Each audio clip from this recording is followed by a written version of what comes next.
Welcome student. Good morning to everyone. Today we are starting with a topic called radioactivity.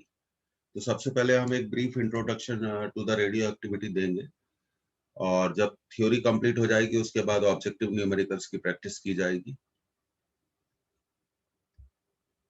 तो आप note कर सकते हैं ये एक्चुअली हिस्ट्री ऑफ रेडियोएक्टिविटी पर बेस्ड है कि रेडियोएक्टिविटी को कैसे डिस्कवर किया गया. तो ये हेडिंग दे दीजिए रेडियो एक्टिविटी. 1896 में बेकरल ने ऑब्जर्व किया कि यूरेनियम या उसके कुछ दूसरे सॉल्ट्स को से उसने ऑब्जर्व किया कि यूरेनियम और उसके कुछ सॉल्ट से कंटिन्यूअसली स्पॉन्टेनियसली मतलब invisible radiations are emitted. Invisible radiations are emitted, इसको आपको नोट करना चाहिए. और ये देखा गया कि ये जो इनविजिबल रेडिएशंस है ये ओपेक सब्सटेंस को भी क्रॉस कर लेते हैं, फोटोग्राफिक प्लेट को भी अफेक्ट करते हैं. तो यूरेनियम और उसके सॉल्ट से निकलने वाले इस इनविजिबल रेडिएशन को कहा गया रेडियो एक्टिव रेस, और इसे बेकरल रेस भी कह सकते हैं. आप इसे क्या कह सकते हैं? बेकरल रेस भी कह सकते हैं, या आप इसे कह सकते हैं रेडियो एक्टिव रेस. एक brief introduction. Radioactive rays, the spontaneous emission of rays from a substance is called radioactivity. Is called radioactivity and such substance are called radioactive substance. और ऐसे सब्सटेंस को हम कहेंगे रेडियोएक्टिव सब्सटेंस. तो ये जो radiation है जो यूरेनियम और उसके सॉल्ट से निकलता है ये एक्चुअली इनविजिबल रेडिएशन है, और इस इनविजिबल रेडिएशन को हमने कहा रेडियोएक्टिव रेस.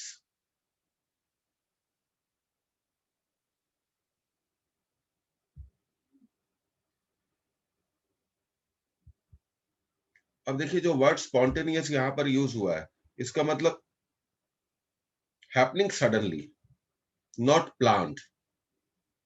एकदम से हुआ, प्लान्ड नहीं है, अनप्लान्ड है.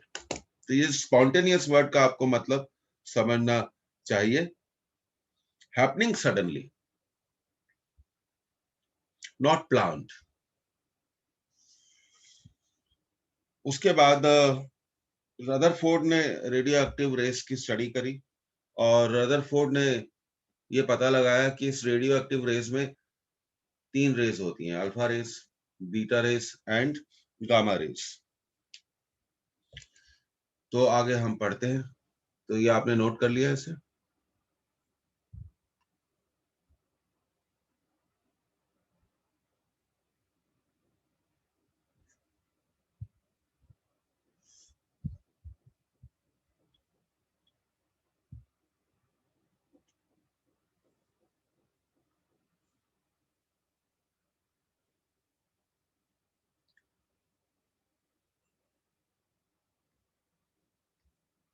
अब देखिए Rutherford studied the radioactive rays.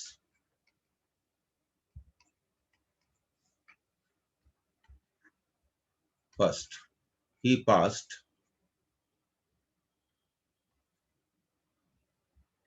radioactive rays through a electric field, through an electric field. तो पहली स्टडी ये थी, रदरफोर्ड ने इलेक्ट्रिक फील्ड से रेडियोएक्टिव रेस को पास किया. तो ऑब्जर्वेशन क्या था इसका ये भी हम लिख लेते हैं यहाँ पर.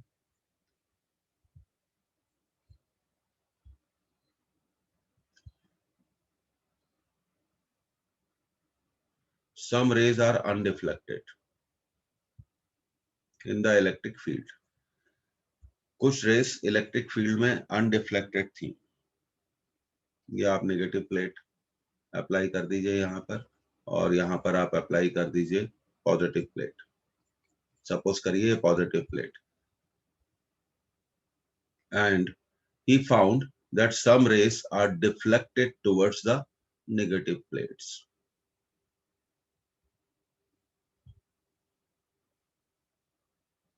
and some rays are deflected towards the positive plates.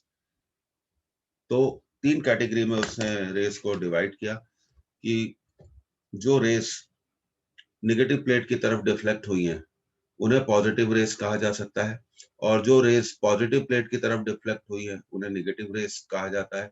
और कुछ radio active rays does not suffer any deflection, और कुछ ऐसी रेडियो एक्टिव रेस थी जिनका कोई भी डिफ्लेक्शन नहीं होता है। तो ये इससे हम इस कह सकते हैं कि वो रेस जिनका कोई भी डिफ्लेक्शन नहीं होता है, they are electrically neutral, they are electrically neutral. तो इन रेस को कहा गया गामा रेस, इनको कहा गया बीटा रेस, और इनको कहा गया अल्फा रेस। ये एलिमेंट्री आइडिया रेडियो एक्टिविटी का मालूम होना जरूरी है। फिर इन्हीं रेस को उसने इलेक्ट्रिक फील्ड से पास किया और मैग्नेटिक फील्ड से पास किया, तो भी देखा कि कुछ दो रेस डिफ्लेक्ट हो जाती हैं और तीसरी रे डिफ्लेक्ट नहीं होती। तो जो रे डिफ्लेक्ट नहीं होती उसे इलेक्ट्रिकली न्यूट्रल कहा गया। तो गामा रेस को हम कह सकते हैं electrically neutral. Actually, these are the photons.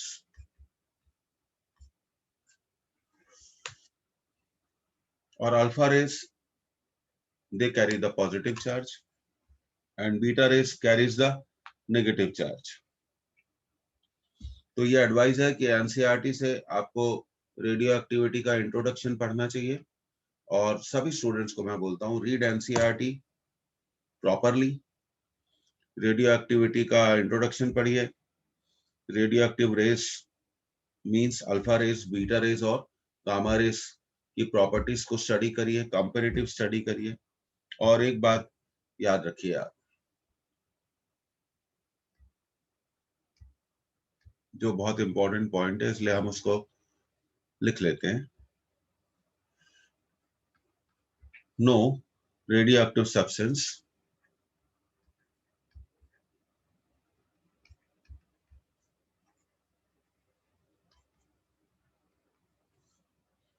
Emits both, इसको याद रखिएगा, both alpha and beta particles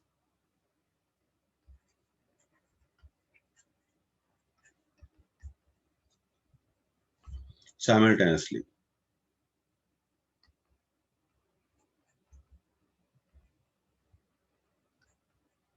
alpha और बीटा पार्टिकल एक साथ एमिट नहीं होंगे। Some substance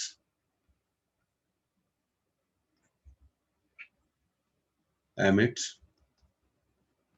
alpha particles and some other emits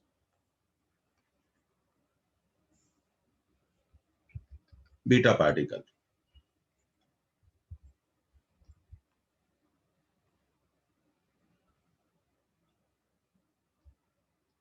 Gamma rays are emitted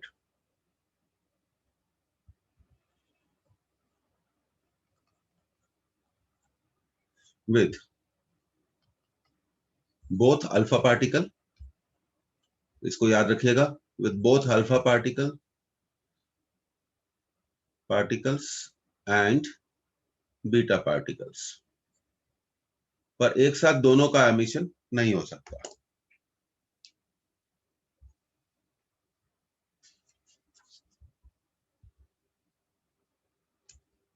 एक साथ दोनों का एमिशन नहीं हो सकता, तो ये लॉ आपको याद रखना है। तो जब अल्फा पार्टिकल का एमिशन होगा तो गामा रेज उनके साथ एमिट हो सकती है, जब बीटा पार्टिकल का एमिशन होगा तो भी गामा रेज उनके साथ एमिट हो सकती है। और ये एडवाइस है कि आप properties of alpha rays and beta rays जरूर पढ़िए।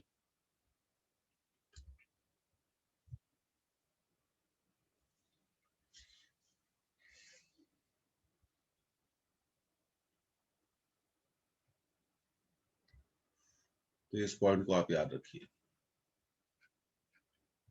अब हम पढ़ते हैं अल्फा डिके। तो अल्फा डिके में क्या होता है देखेंगे। एक्चुअली में जो आप जानते हैं कि अल्फा पार्टिकल एक हीलियम न्यूक्लियस होता है। एक हम एग्जांपल लेते हैं, यूरेनियम 92, यूरेनियम 238। क्या होगा जब इससे एक अल्फा पार्टिकल डिके होगा? तो 2He4, ये हीलियम न्यूक्लियस है, इसी को हम बोलते हैं अल्फा पार्टिकल। अल्फा पार्टिकल तो हमें मिलता है थोरियम।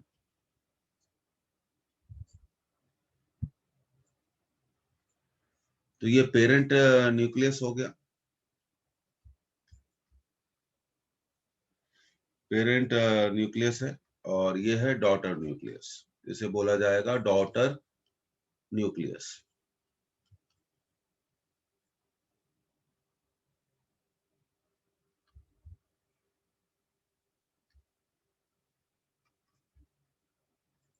तो पेरेंट न्यूक्लियस और डॉटर न्यूक्लियस में क्या अंतर होता है, ये हमें क्या डिफरेंस होता है ये देखना है। अब आप देखिए यहाँ पर इसका एटॉमिक नंबर है 92, पेरेंट न्यूक्लियस का एटॉमिक नंबर कितना है 92, और डॉटर न्यूक्लियस का एटॉमिक नंबर है 90। तो हम कह सकते हैं कि atomic number decreases by 2, atomic number 2 कम हो जाता है, डिक्रीजेस बाय 2। अब हम बात करते हैं, now we talk about the atomic weight. यहाँ पेरेंट न्यूक्लियस का एटॉमिक वेट कितना है 238, और ये 234 होना चाहिए, 238 नहीं होना चाहिए, इसको सुधार देते हैं। दिस शुड बी 234, या चेक कर लीजिए आप 234। हाँ, तो हम बात कर रहे थे कि एटॉमिक, जब एक अल्फा पार्टिकल का एमिशन होता है तो एटॉमिक वेट में क्या चेंज होता है। यहाँ था 238, अब कितना हो गया 234। तो हम कह सकते हैं कि atomic number whenever the emission of alpha particle takes place, जब भी अल्फा पार्टिकल का एमिशन होगा, whenever the emission of alpha particle takes place, जब भी अल्फा पार्टिकल का एमिशन होगा तो atomic number decreases by 2 and mass number decreases by 4। तो हम इसको लिखना चाहेंगे,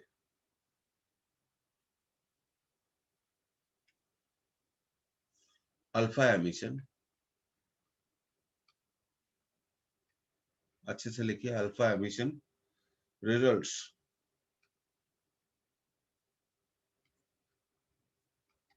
in an atom, results in an atom whose mass number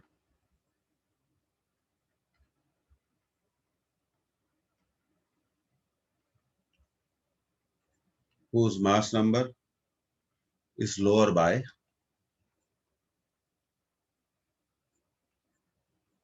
4 and atomic number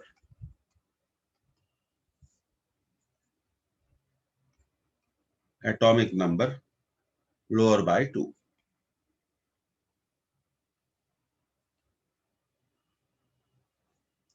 than the parent atom.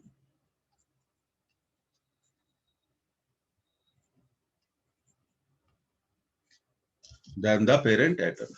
तो ये बात हमें हमेशा स्टूडेंट्स याद रखनी चाहिए कि एटॉमिक नंबर और मास नंबर में क्या चेंजेस होंगे जब भी अल्फा पार्टिकल का एमिशन होगा।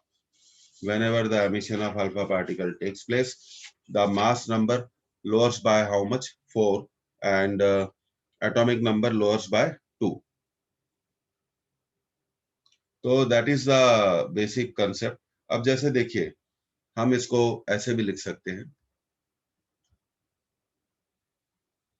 मान लीजिए ये पेरेंट न्यूक्लियस है, इसका एटॉमिक नंबर है Z और मास नंबर है A।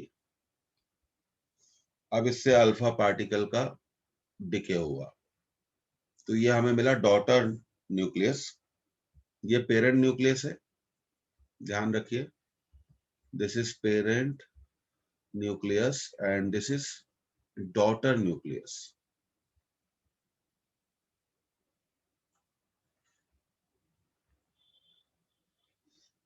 ये हो जाएगा Z-2 और ये हो जाएगा A-4 प्लस 2He 4 और 2He4 आप अच्छे से जानते हैं, ये एक हीलियम न्यूक्लियस है। हीलियम न्यूक्लियस को ही कहा गया है अल्फा पार्टिकल। तो ये बात आपको समझ में आनी चाहिए कि अल्फा डिके में कैसे एटॉमिक नंबर और मास नंबर चेंज होते हैं, कैसे एटॉमिक नंबर और मास नंबर चेंज होते हैं। ये बात आपको समझ में आ गई है? Do you understand it? अब मान लीजिए एक हम एग्जांपल लेते हैं जो बड़ा अच्छा एग्जांपल है।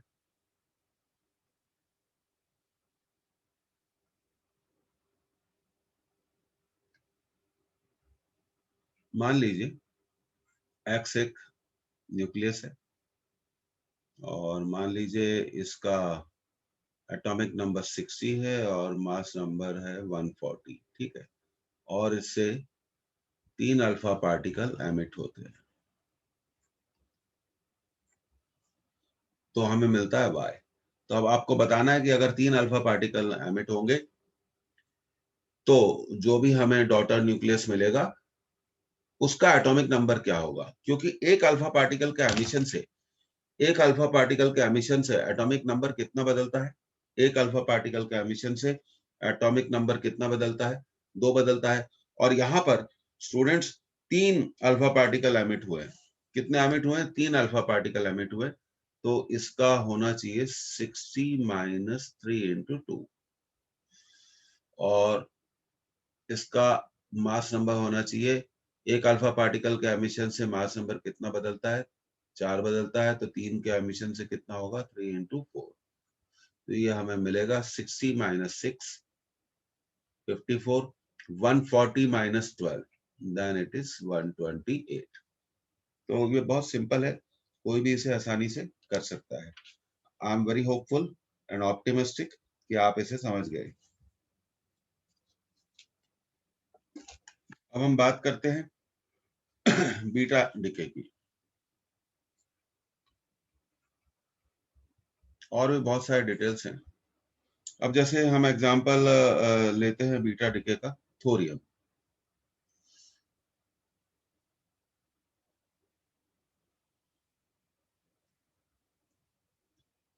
एक minute, let me right it. आपके पास दो चॉइस है, आप ऐसे भी लिख सकते हैं। ये देखिए, you can write this way. Thorium है और इसका एटॉमिक नंबर है 90 और मास नंबर है 234। आप इसको ऐसे भी लिख सकते हैं या ऐसे भी लिख सकते हैं, ध्यान दीजिए। कुछ किताबों में, बुक्स में ऐसे लिखा गया है और कुछ बुक्स में ऐसे लिखा गया है, तो इट्स योर चॉइस। अब चलिए, तो क्या होगा थोरियम से अगर हमारा बीटा डिके होगा? बीटा का मतलब हो गया इलेक्ट्रॉन, एक इलेक्ट्रॉन निकलेगा, तो हम उसे बोलेंगे -1 बीटा 0। इसे कहेंगे हम बीटा पार्टिकल। क्या कहेंगे? Beta particle. और प्रोटेक्टेनियम मिलेगा हमें Pa and it is 91 to 34 और हमें मिलेगा एक पार्टिकल न्यू नॉट, न्यू बार, इसे हम कहेंगे एंटी न्यूट्रिनो। ये आप लोगों को सब याद रखना है अगर आपको न्यूमेरिकल्स और सॉल्व करने हैं। तो अब आप देखिए कि कैसे चेंज हो रहा है एटॉमिक नंबर। जब एक बीटा पार्टिकल किसी भी न्यूक्लियस से एमिट होता है तो उसका एटॉमिक नंबर कैसे चेंज होता है? अभी ये देखिए 90 था, ये क्या हो गया 91।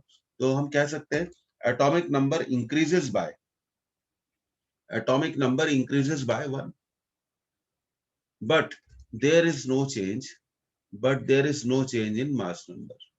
There is no change in mass number. तो आप लिख लीजिए, when one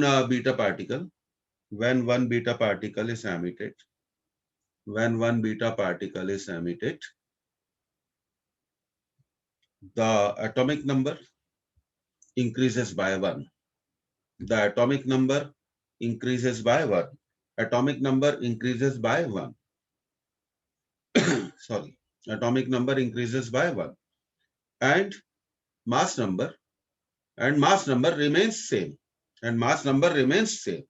ये बात बिल्कुल क्लियर होनी चाहिए कि मास नंबर में कोई भी बदलाव नहीं होगा, मास नंबर में कोई भी बदलाव नहीं होगा। तो इसे हम बीटा डीके की जगह कई बार किताबों में इसे बीटा -1 डीके भी कहा गया है।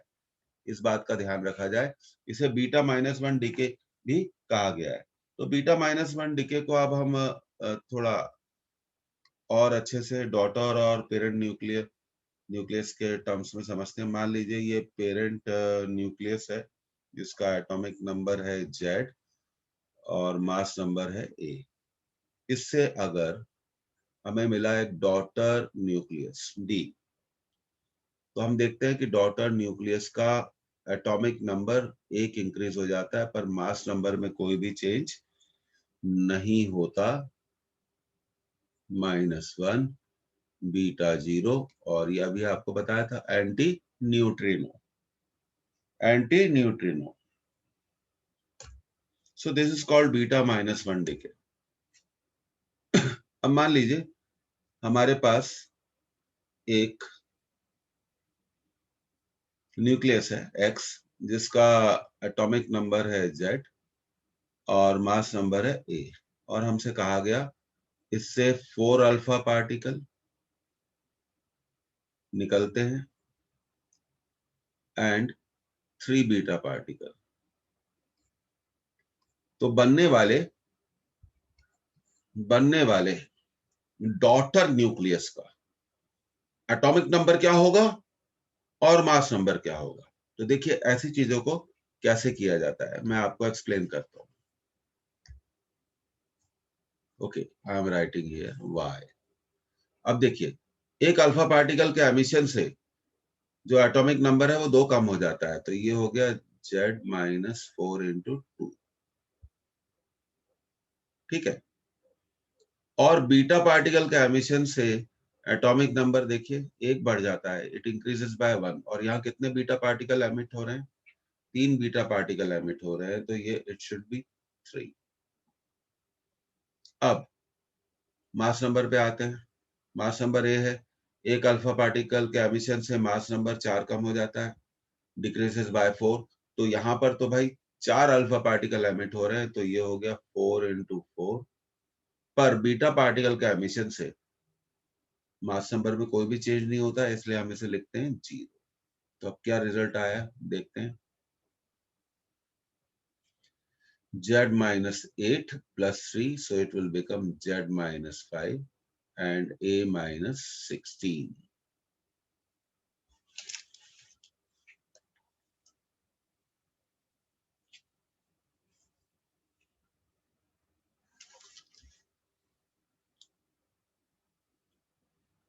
तो आप लोगों को ये बात समझ में आ गई।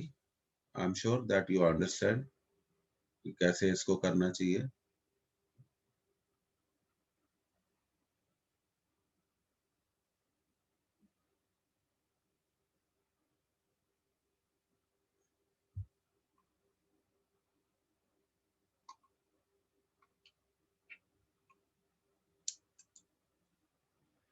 ओके, अब एक और डिके की बात करते हैं।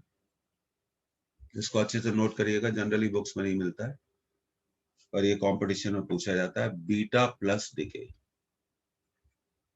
एक्चुअली इस डिके का आपको क्या को मैं समझाना चाहता हूं। इस डिके में क्या होता है, एक न्यूट्रॉन प्रोटॉन में ब्रेक हो जाता है, या एक प्रोटॉन, नॉट न्यूट्रॉन। न्यूट्रॉन जब प्रोटॉन में ब्रेक होता है तब वो बीटा -1 डीके होता है। कंफ्यूज होने की कोई जरूरत नहीं है। एक्चुअली यहाँ एक प्रोटॉन न्यूट्रॉन में क्या हो जाता है, ब्रेक हो जाता है। तो बीटा +1 डीके को हमें एग्जामिनेशन पॉइंट से ऐसे समझना है, ये हमारा पेरेंट न्यूक्लियस है P, इसका एटॉमिक नंबर Z है और मास नंबर कितना है, A है।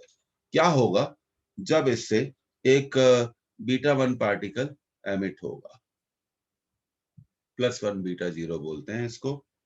तो जो हमारा डॉटर न्यूक्लियस मिलेगा उसका एटॉमिक नंबर होगा Z-1, एक कम हो जाएगा और मास नंबर में कोई भी चेंज नहीं होगा। तो आप देखिए, आपको एक और टेक्निक मैं बताना चाहता हूं जो बहुत इंटरेस्टिंग टेक्निक है। हमेशा आप इक्वेशन को बैलेंस करके देखिए, लेफ्ट हैंड साइड में एटॉमिक नंबर कितना है, जेड है, और राइट हैंड साइड में एटॉमिक नंबर का एडिशन करिए, Z minus one plus one कितना आया, जेड। तो 0 प्लस ए इक्वल टू ए। तो बीटा वन डीके को हम इतना ही समझेंगे। तो law of conservation of charges सभी डीके में क्या होते हैं, एप्लीकेबल होते हैं। Law of conservation of charges सभी बीटा डीके में एप्लीकेबल होते हैं। इसे हम पॉजिट्रॉन भी बोलते हैं, प्लस वन बीटा डीके को हम क्या बोलते हैं, पॉजिट्रॉन भी बोलते हैं। तो ये सब चीजें आपको, अब जैसे एक क्वेश्चन हम करते हैं, मान लीजिए हमारा एक पेरेंट न्यूक्लियस है पी, जिसका एटॉमिक नंबर है जेड और मास नंबर है ए। उससे एमिशन होता है अल्फा,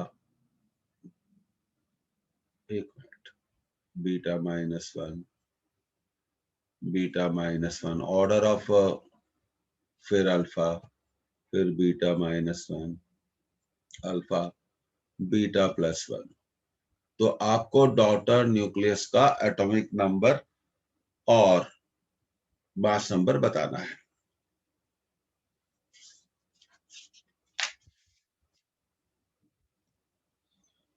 तो देखिए यहां पर हम करते हैं, सबसे पहले हम अल्फा पार्टिकल को काउंट करते हैं, 1 2 3। तो जेड बदलेगा, Z minus three into two, कितना हो गया, जेड माइनस सिक्स। तो सबसे पहले अल्फा देख लिया। अब फिर बीटा माइनस वन को देखेंगे, 1 2 एंड दिस इज 3।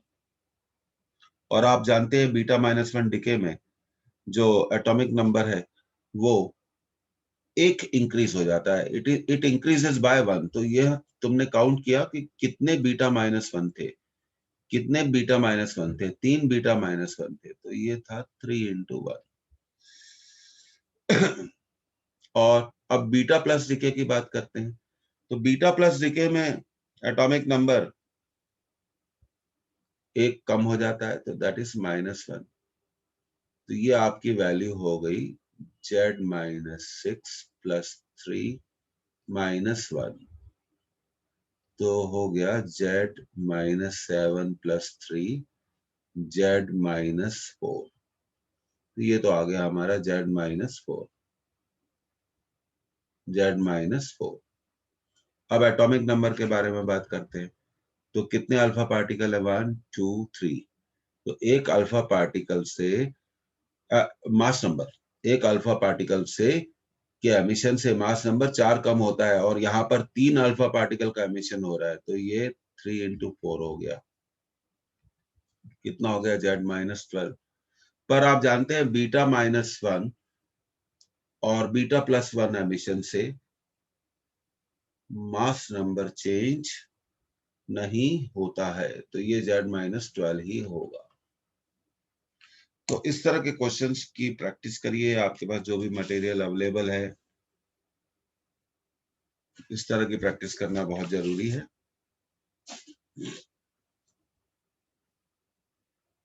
और लेटर ऑन जब हम ऑब्जेक्टिव प्रैक्टिस करेंगे तो बहुत सारी चीजें आएंगी सामने। तो आपको 3 डिके मालूम होना चाहिए, sorry, alpha decay, beta -1 decay and beta +1 decay. अब आगे बढ़ते हैं। Rutherford and Soddy law for radioactive decay.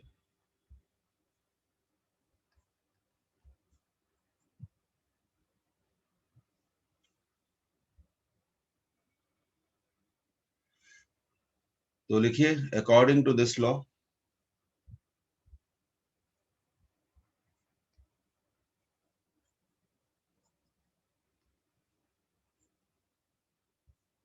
rate of disintegration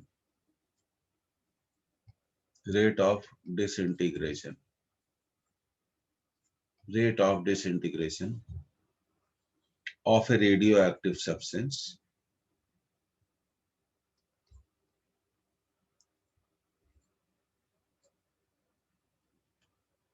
is directly proportional to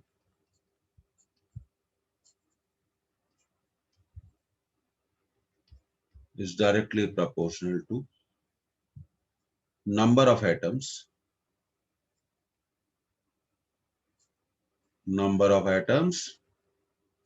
present,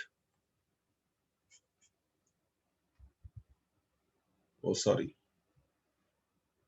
ये हमें फिर से लिखना पड़ेगा थोड़ा, Rutherford Soddy and Soddy law of radioactive, I am sorry screen eliminate हो गया था, radioactive decay, you can say radioactive decay. तो लिखते हैं according to this law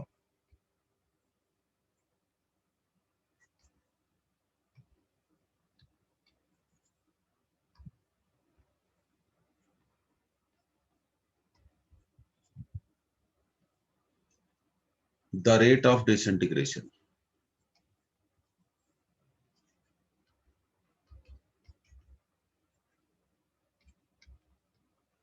of a radioactive substance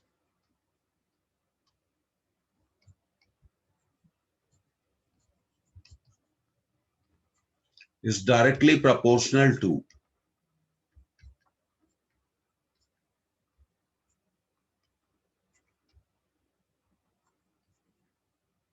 the number of, देखिए ये बहुत इंपॉर्टेंट लॉ है, नंबर ऑफ एटम्स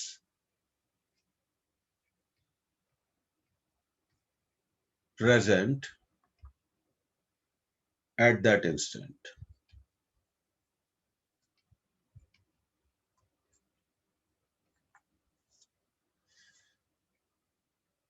तो अब सबसे पहले बात करते हैं स्टूडेंट्स रेट ऑफ डिसइंटीग्रेशन की।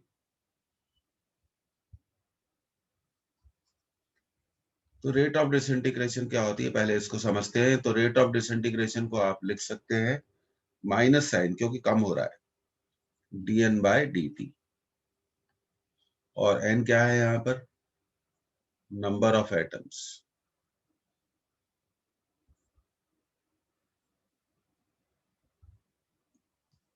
तो पहले तो ये समझना होगा कि रेट ऑफ डिसइंटीग्रेशन क्या होती है, माइनस dn बाय dt, एक सेकंड में डिके होने वाले एटम्स। अगर हम बहुत सिंपल लैंग्वेज में इसे कहें तो एक सेकंड में डिके होने वाले एटम्स को हम क्या कहेंगे, रेट ऑफ डिसइंटीग्रेशन। तो rate of disintegration is very important, later on you will understand this, कि rate of disintegration definitely it is not same for all the radioactive substance, it is different for different radioactive substance। तो कुछ radioactive substance ऐसे होते हैं जिनका rate of disintegration high होता है, वो जल्दी डिके होते हैं, और कुछ ऐसे होते हैं जिनका रेट ऑफ डिसइंटीग्रेशन स्मॉल होता है। तो आप रदरफोर्ड लॉ लगाते हैं। तो रदरफोर्ड सोडी लॉ कहता है कि भाई rate of disintegration is proportional to number of atoms. तो नंबर ऑफ एटम्स n हो गए, तो यहाँ हमारे पास एक बहुत ही अच्छा इक्वेशन बना, कांस्टेंट से मल्टीप्लाई करेंगे तो प्रपोर्शन इक्वल में बदल जाएगा, लैम्डा n। ये लैम्डा बहुत इंपॉर्टेंट है, डिके कांस्टेंट। डेफिनेटली ये डिके कांस्टेंट अलग अलग रेडियो एक्टिव सब्सटेंस के लिए अलग अलग होगा। ये हमारा लॉ आ गया, रदरफोर्ड सोडी लॉ।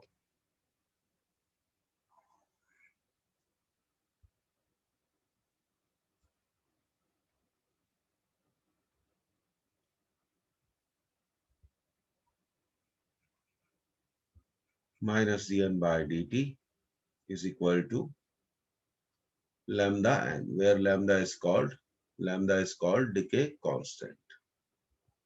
लैम्डा क्या कहलाएगा आपका, डिके कांस्टेंट कहलाएगा।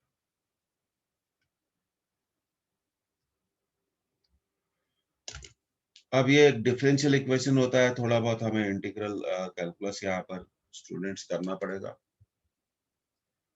तो अगले स्लाइड में हम इसे सॉल्व करते हैं।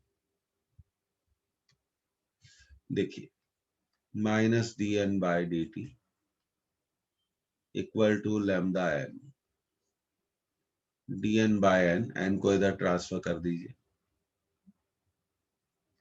जब स्टूडेंट बोर्ड एग्जाम्स के लिए पढ़ते हैं तो ये सब करना पड़ता है। अब हम इंटीग्रेट करेंगे, d n by n minus lambda बाहर चला जाएगा, ये हो जाएगा डी टी, इसका इंटीग्रेशन होगा लॉग एन, dt का इंटीग्रेशन होगा t, इंटीग्रेशन खत्म, c, where c is the constant of integration.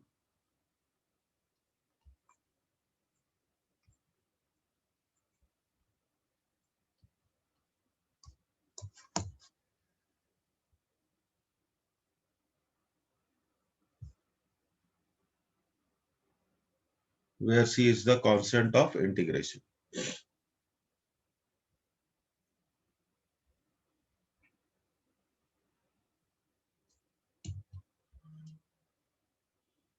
अब हमें इस कांस्टेंट ऑफ इंटीग्रेशन को कैलकुलेट करना है। तो कैसे करेंगे, देखिए, ये था हमारा log n equal to minus lambda t plus c. हम मानते हैं, सपोज करते हैं कि जब टाइम 0 था तब नंबर ऑफ एटम्स कितने थे, n नॉट। n नॉट को हम कहेंगे इनिशियल नंबर ऑफ एटम। तो यहाँ पे हमने पुट कर दिया, n की जगह n नॉट पुट कर दिया, ये टाइम 0 हो गया। तो यहाँ हमें कांस्टेंट ऑफ इंटीग्रेशन मिल जाता है log of n not, log of n0। तो अब हमारा इक्वेशन ऐसे हो जाएगा, ये बहुत इंपॉर्टेंट इक्वेशन है। इस टर्म को हम लेफ्ट में ट्रांसफर करेंगे,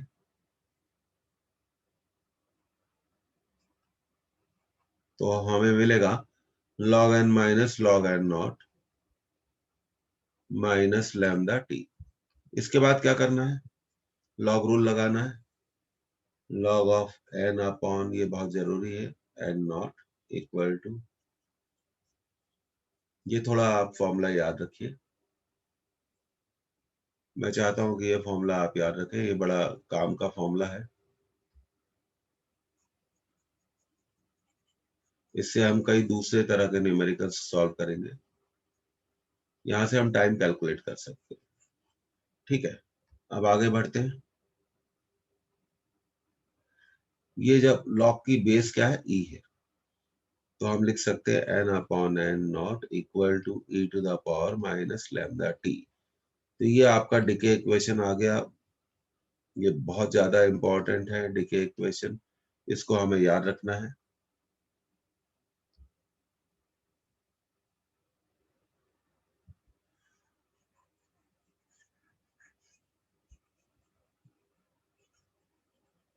कई न्यूमेरिकल्स हम इसकी मदद से सॉल्व करेंगे।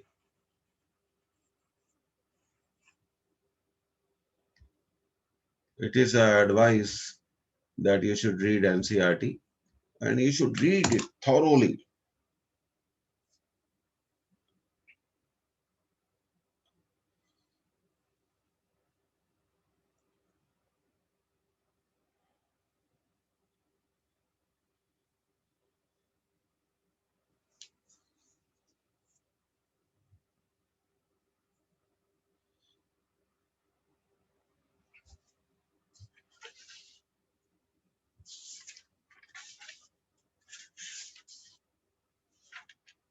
इसी से हम हाफ लाइफ के फॉर्मूले को क्या करेंगे, डेवलप करेंगे। तो अब हम डिफाइन करते हैं हाफ लाइफ को। Half life of a radio active substance.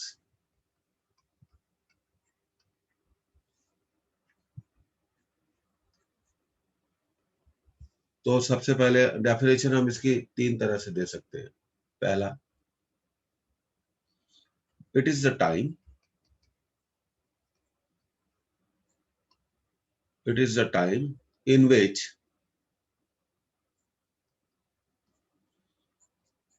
The mass of radioactive substance. Mass of radioactive substance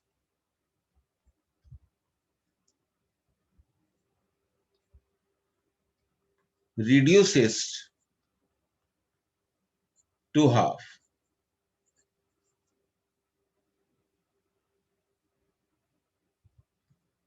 of initial value.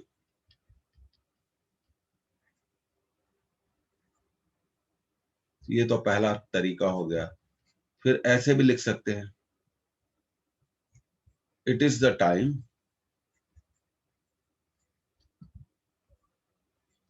in which the number of atoms of a radioactive substance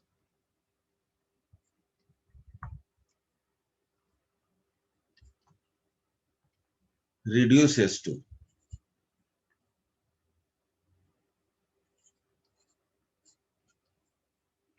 half of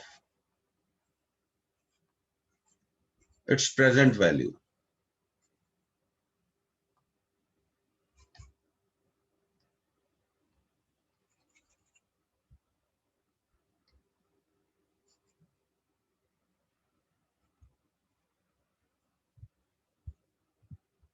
तो ऐसे भी लिख सकते हैं। इसके बाद जो तीसरा तरीका है, तीसरे तरीके से भी हम इसे और डिफाइन कर सकते हैं।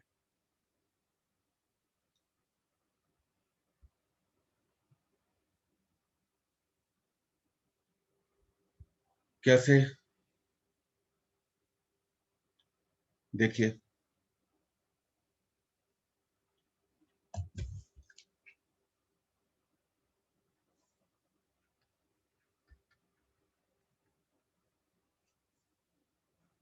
it is the time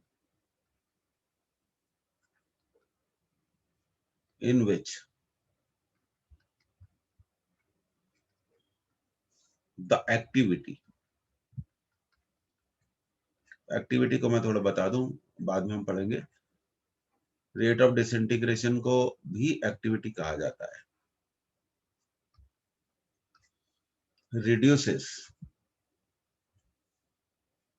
to half of its initial value.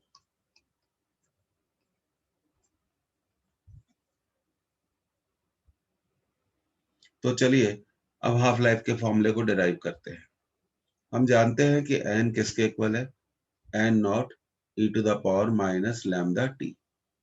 अगर टाइम हाफ लाइफ, जिसे हम बोलेंगे t half, half life period,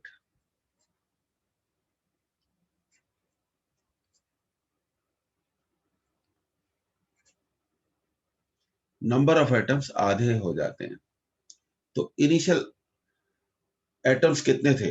आप देखिए इनिशियल एटम्स कितने थे, n नॉट थे, तो t टाइम के बाद n नॉट बाय 2 हो गया, और यहां हमने रख दिया टाइम की जगह t हाफ। अब यह n नॉट कैंसिल हो जाएगा, हमें मिलेगा 1/2 equal to e to the power minus lambda t half.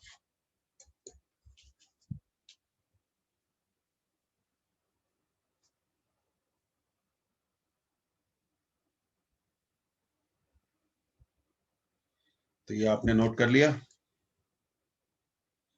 अगली स्लाइड में से सॉल्व करते हैं। 1/2 equal to e to the power minus lambda t half. एक काम करिए, इसको नीचे ले आइए तो पावर पॉजिटिव हो जाएगी, क्रॉस मल्टीप्लाई करिए,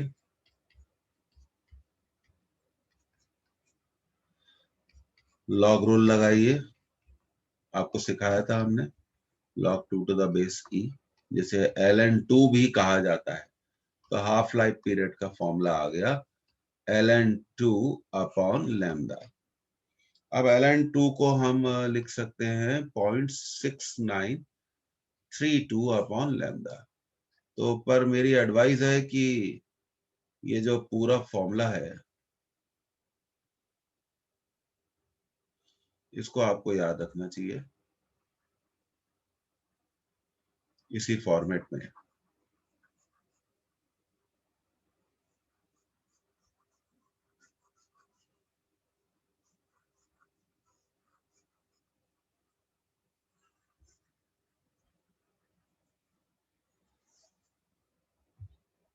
पॉइंट 6931 होगा मेरे ख्याल से, ये थोड़ा होगा 0.6931।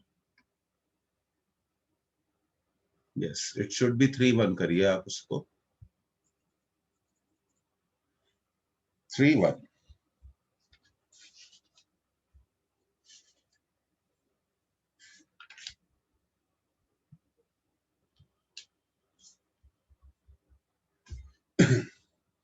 अब बात करते हैं स्टूडेंट्स मीन लाइफ के बारे में।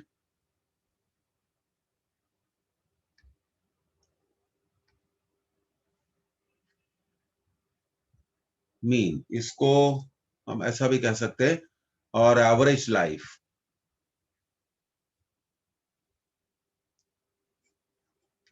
Life of a radio active substance.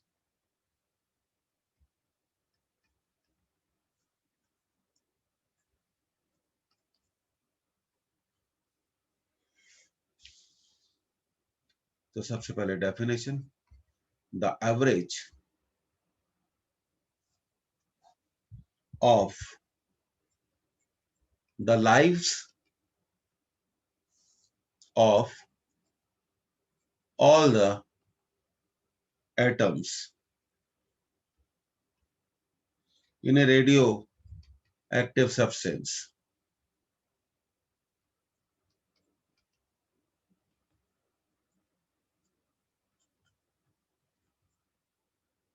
is called the mean life। तो सभी एटम्स की जो लाइव्स हैं, उनका अगर जब हम एवरेज निकालेंगे तो हमें मीन लाइफ, और you may call it average life मिलेगी।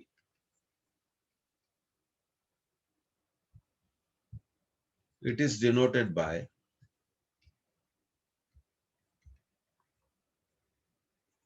टाउ। तो सो टाउ, और you may call it mean life, आप इसको लिख सकते हैं 1/लैम्डा डिके कांस्टेंट। इसको स्टूडेंट याद रखना है।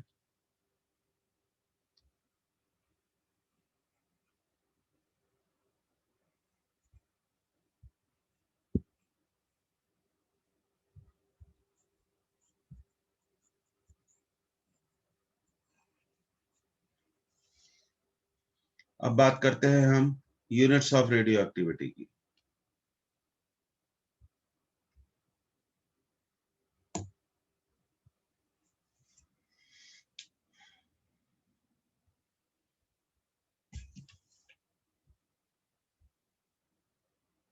यूनिट्स ऑफ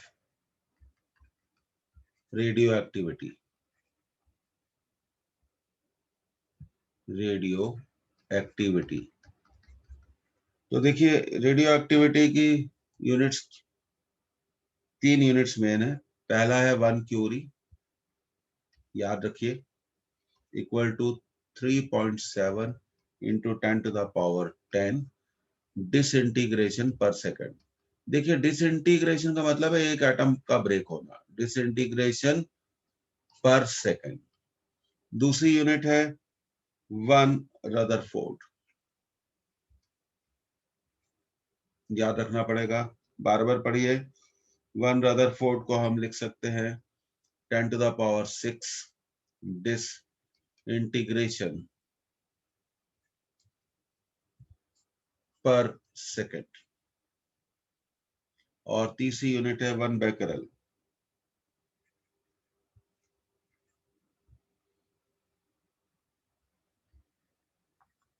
और 1 बेकरल का सिंपल यूनिट है 1 डिस इंटीग्रेशन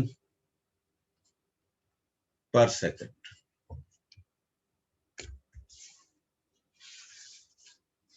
तो पहली क्लास है जो रेडियो एक्टिविटी की, इसमें हम आपका कंसेप्ट लाइन पे ही ज्यादा काम कर रहे हैं।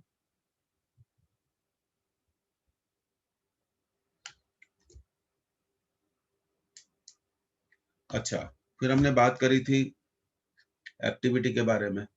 तो देखिए, activity of a radio active substance, radio active substance,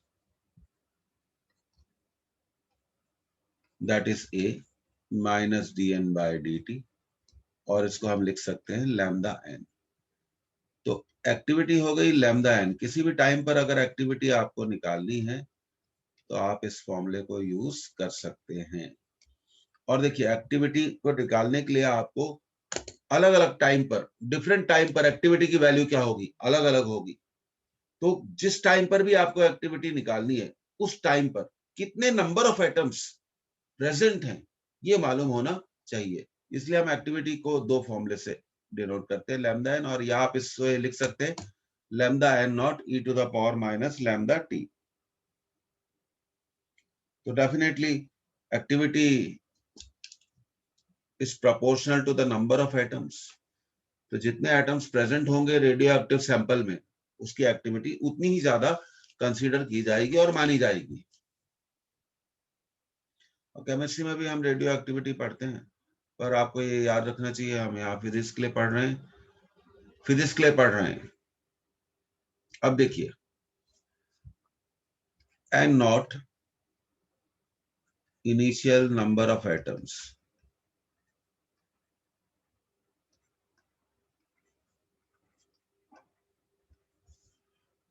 so number of atoms after one half life कितने हो जाएंगे, आधे। Number of atoms after two half lives, and not by 2 के आधे, 1 upon 2 and not upon 2, so it is n not upon 4। इसको आप लिख सकते हैं n not upon 2 square.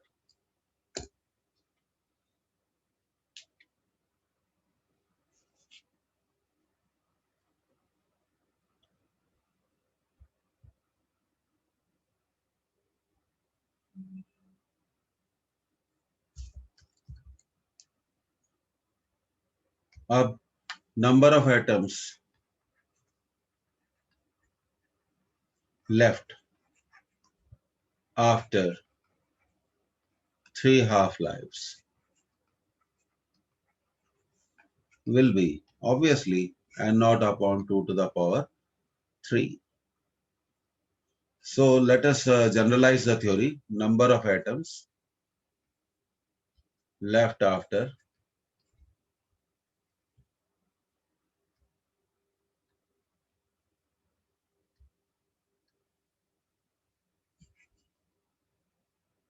y half lives will be n not upon 2 to the power y।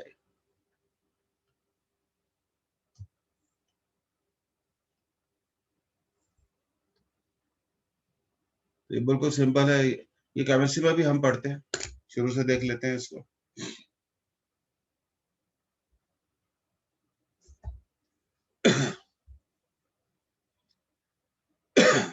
Sorry.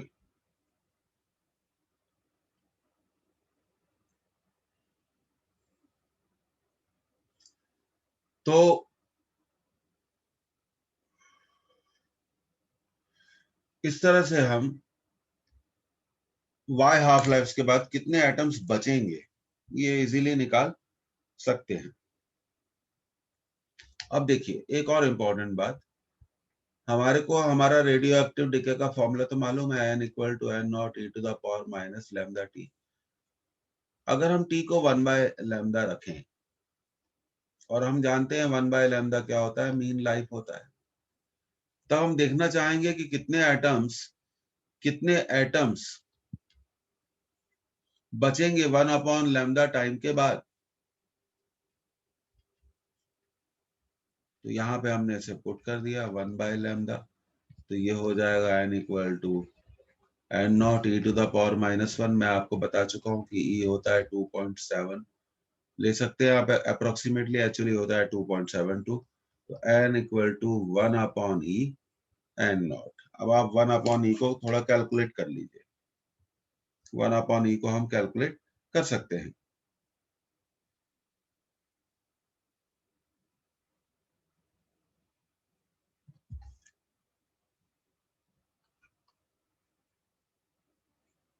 Point 367 n naught. तो एक mean life के बाद कितने एटम बचे रहेंगे सैंपल में? एक मीन लाइफ के बाद रेडियो एक्टिव सैंपल में कितने एटम बचे रहेंगे? 0.367। और देखिए स्टूडेंट्स, अगर हम 0.367 को 100 से मल्टीप्लाई करें तो हमें मिलता है 36.7%। तो हम कह सकते हैं कि एक मीन लाइफ के बाद, after one mean life, only 36.7%, only 36.7% of the initial atom will be left behind। तो डिके कितना हुआ? तो भाई उसके लिए आप 100 से इसको माइनस कर सकते हैं, 100 से आप इसको माइनस कर सकते हैं, वो आ जाएगा। तो हम इसको लिखेंगे, we would